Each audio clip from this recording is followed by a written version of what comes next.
Hello children, आज हम जो हमने देखे हुए कि अपने प्रीवियस वीडियो में इस चैप्टर में कि जो अर्थ है उस पर मतलब 4 स्फीयर हैं। तो पहला था लिथोस्फीयर जो हमने देख लिया, फिर हाइड्रोस्फीयर जो लिक्विड फॉर्म है पूरा अर्थ पर, और फिर एटमॉस्फेयर। तो आज एटमॉस्फेयर देखेंगे। तो आप मैं रीड कर रही हूँ, आप ध्यान से सुनिएगा। The sphere of air that traps the earth from all sides is called atmosphere। कि अर्थ पे वो सतह जो चारों ओर किससे लपेटी हुई है, एयर से, तो उसे क्या कहा जाता है, atmosphere. It extends approximately up to 1600 kilometre from the surface of earth. तो ये अर्थ की सतह से 16 किलोमीटर तक फैली हुई है ऊपर में। It can not be seen clearly with the naked I like lithosphere and hydrosphere. तो एटमॉस्फेयर को जो है हम अपनी आंखों से, ये जो नेकेड आई है उससे हम नहीं देख सकते हैं। जैसे हम लिथोस्फीयर को देखते हैं कि वहाँ पे घर बने हैं, हार्ड जो उसका प्लेन है, बिल्डिंग्स हैं, वो हमें दिखाई देते हैं। हाइड्रोस्फीयर में हम देखेंगे कि जो ओशियन, रिवर है, लेक है, वो हमें दिखाई देते हैं। बट एटमॉस्फेयर में जो ये एयर है, एटमॉस्फेयर हमें दिखाई नहीं देता है, हम नहीं देख सकते हैं। Atmosphere is compose of various gases, water vapour, dust particle, smoke, salt, micro organism etcetera. अभी एटमॉस्फेयर जो है उसमें बहुत सारे गैसेस होते हैं, अलग अलग गैसेस उसमें प्रेजेंट होते हैं। वाटर वेपर होता है, डस्ट पार्टिकल्स होते हैं, छोटे छोटे ऐसे पार्टिकल्स होते हैं जो हमें दिखाई नहीं देते बट एक्चुअल में वो होते हैं। स्मोक है, सॉल्ट है, माइक्रो ऑर्गेनिज्म है, छोटे छोटे जीवाणु होते हैं जो हमें नहीं दिखते हैं। Atmosphere is colourless, odourless and transparent. तो एटमॉस्फेयर जो है उसका कोई पर्टिकुलर कलर नहीं है और ना ही कोई उसमें कलर है, ना ऑर्डर है, कुछ भी नहीं है। ये ट्रांसपेरेंट है। Solid, liquid and gaseous element are included in the atmosphere. तो एटमॉस्फेयर में देखिए क्या क्या, सॉलिड भी है, लिक्विड भी है और गैसियस भी एलिमेंट है, गैस भी है। It contain approximately 78% nitrogen, 21% oxygen and 1% other gases. तो जो एटमॉस्फेयर में जो गैसेस है उसके अंदर 78% जो है एयर में क्या है, नाइट्रोजन गैस है, 21% जो है ऑक्सीजन है एंड 1% अदर गैस है। तो नाइट्रोजन की आप देखेंगे मात्रा सबसे ज्यादा है। When we go higher from the surface of the earth, the amount of most of the gases in the atmosphere decreases। तो अभी एटमॉस्फेयर में जितनी भी गैसेस हैं, जितने ही हम हाई पर जाएंगे, अर्थ से जितनी ही ऊंचाई पर जाएंगे उतनी उनकी मात्रा क्या होती जाएगी, क्वांटिटी कम होती जाएगी। Carbon dioxide gas is heavy, so it is found more in the lower layer of the earth. तो कार्बन डाइऑक्साइड जो है हैवी गैस है, तो जिस वजह से क्या है कि ये अर्थ की सतह पे मतलब मिलेगा, क्रस्ट पर आपको ज्यादा, ऊपर में नहीं मिलेगा। Ozone gas comprises of a very small proportion in the air. तो ओजोन जो गैस है वो उसका प्रोपोर्शन भी एयर में सब बहुत ही कम है। This gas absorbs the ultraviolet rays from the sun and protect the earth from excessive heat of sun। तो ये जो ओजोन गैस है ये क्या करते हैं, जो अल्ट्रावायलेट किरणें जो आती हैं, रेस जो आती हैं, उसको एब्जॉर्ब कर लेती हैं, जिससे कि अर्थ पर जो भी कुछ गर्मी ज्यादा हो रही है सन की वजह से वो थोड़ी कंट्रोल हो जाती है। This gas is more in proportion in the morning in the open ground and in the air near the sea। तो thus this gas is more in proportion in the morning। तो ये जो gas है ozone, ये morning time में इसका proportion थोड़ा ज़्यादा होता है और सी के जो सी कोस्ट है वहाँ पर भी ये हमें अच्छी मात्रा में मॉर्निंग टाइम में मिलेगा ओपन ग्राउंड में।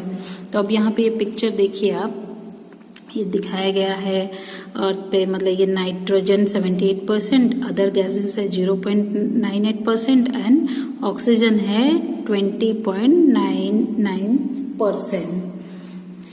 तो gases like oxygen and nitrogen keeps the living creatures on the earth alive. तो आपको पता ही है कि ह्यूमन बीइंग को सरवाइव करने के लिए मोस्ट इम्पॉर्टेंट जो गैस है वो कौन सा है, ऑक्सीजन है। तो ऑक्सीजन और नाइट्रोजन की वजह से लिविंग क्रिएचर्स जो हैं वो सर्वाइव कर सकते हैं। Nitrogen reduce the intensity of oxygen.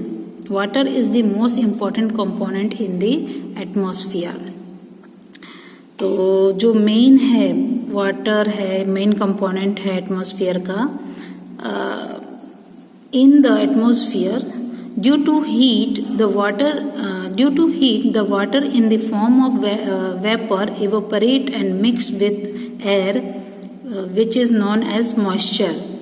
तो गर्मी की वजह से क्या होता है कि ये जो पानी है वो वेपर, एक भाप बनके हवा में मिक्स हो जाता है, जिससे क्या कहा जाता है, मॉइस्चर कहा जाता है। The process of cooling of vapour is called condensation. तो जो ये भाप है जब ये ठंडा होता है तो इसे कंडेंसेशन कहा जाता है। Various form of moisture like dew, fog, clouds are precipitation are due to condensation. तो ये जो इतने सारे तो जो मॉइस्चर में जो कन्वर्ट होते हैं, जैसे कि ड्यू है, फॉग है, क्लाउड्स है and precipitation are due to condensation. तो वो बहुत ही तेज गति से होता है कंडेंसेशन के through. The effect of atmosphere is, precipitation means होता है तेजी से होना, ठीक है। तो यहाँ पे आप लिख सकते हैं तेजी। तो the effect of atmosphere is seen on human being is very aspect of life such as in their food habit, clothing, habitat, color, economic activities etc. तो जो एटमॉस्फेयर का इफेक्ट है वो हमें देखने को मिलेगा अलग अलग पहलुओं में लाइफ के, जैसे कि इकोनॉमिक एक्टिविटीज़ में, उनके हैबिट्स में, कपड़ों में। आप देखेंगे एटमॉस्फेयर अगर गर्म हो जाता है तो हमारा ड्रेस सेंस भी चेंज हो जाता है, खाने का भी, फूड हैबिट्स भी चेंज हो जाती हैं। तो ये एक इफेक्ट उसका देखने को मिलता है एटमॉस्फेयर का। Many dust particle are seen in the atmosphere. बहुत सारे ऐसे डस्ट पार्टिकल्स भी हैं जो एटमॉस्फेयर में है। Spreading of sun rays are visible due to these particles. तो जो ये सन रेज हैं वो सूरज की किरणें हैं जिसमें कि उन किरणों में ये डस्ट पार्टिकल्स शो होते हैं। It is due to dust particle that is does not suddenly turn dark after the sunset and it does not suddenly turn bright after the sunrise. तो it is due to dust particle that it does not suddenly turn. तो ऐसा नहीं है कि ये dust particles dark हो गया, मतलब सनसेट हो गया तो हमको दिखाई नहीं देगा और सडनली अपीयर हो, डिसअपीयर हो जाएगा, या सनराइज हुआ तो सडनली अपीयर हो जाएगा, ऐसा नहीं है। The sun rays are reflected back with the help of these particles on the surface of the earth and we receive the light of the sun.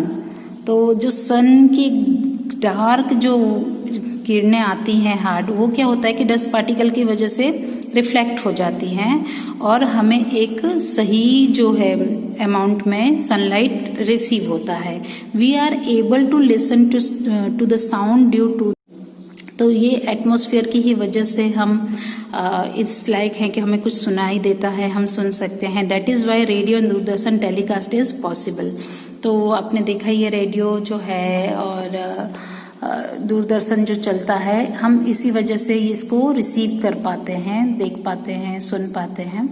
तो ये एक एटमॉस्फेयर का ही वजह से पॉसिबल हुआ है।